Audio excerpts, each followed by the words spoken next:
અરવલ્લી જિલ્લામાં ગત રાત્રે ભિલોડા પંથકમાં તીવ્ર વાવાઝોડું ત્રાટક્યું, જેમાં જિલ્લાના ભિલોડા તાલુકા પાસે આવેલા વાંકાનેર જીઆઈડીસી ખાતે મોટું નુકસાન પહોંચ્યું છે. ગત રાત્રે 9 વાગ્યાની આસપાસ આવેલા વાવાઝોડાના પગલે 22 ઉપરાંત ફેક્ટરીના શેડના પતરા છત ઉડી જવા પામ્યા હતા. સાથે જ ફેક્ટરીની દિવાલો પણ ધરાશાયી થવા પામી હતી, જેની સાથે કંપનીનું રો મટીરિયલ પણ વરસાદી પાણીમાં પલળી જતા કરોડો રૂપિયાનું નુકસાન પહોંચ્યું છે. તો જીઆઈડીસીના પ્રમુખ અને ફેક્ટરી માલિકો દ્વારા સરકારને મદદ માટે વિનંતી કરવામાં આવી છે. મારું નામ મનુભાઈ થોરી છે.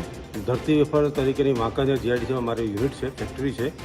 અને ગઈકાલે લગભગ 8 વાગ્યાની આડેગાળે વાવાઝોડું વરસાદ સાથે ફૂલ જોશમાં અહીંયા આવ્યું હતું, જેના અનુસંધાનની અંદર ઘણું બધું નુકસાન થયું છે. વીજળી ડોલ થઈ ગઈ છે, ઘણા બધા થાંભલાઓ તૂટી ગયા છે, મારી દિવાલ પડી ગઈ છે, મારા પતરા ઉડી ગયા છે, ઘણું બધું નુકસાન આર્થિક ઘણું બધું થયું છે.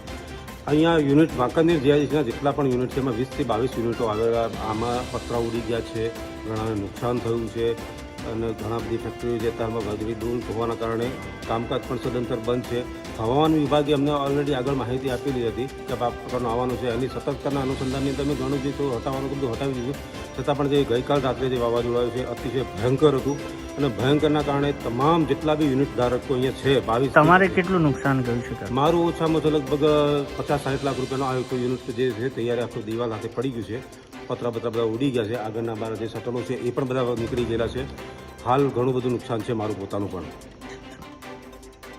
અમિત ઉપાધ્યાય સાથે CN24 ન્યૂઝ, અરવલ્લી. હવે જુઓ દેશ દુનિયાની તમામ ખબરો તમારી આંગળીના ટેરવે.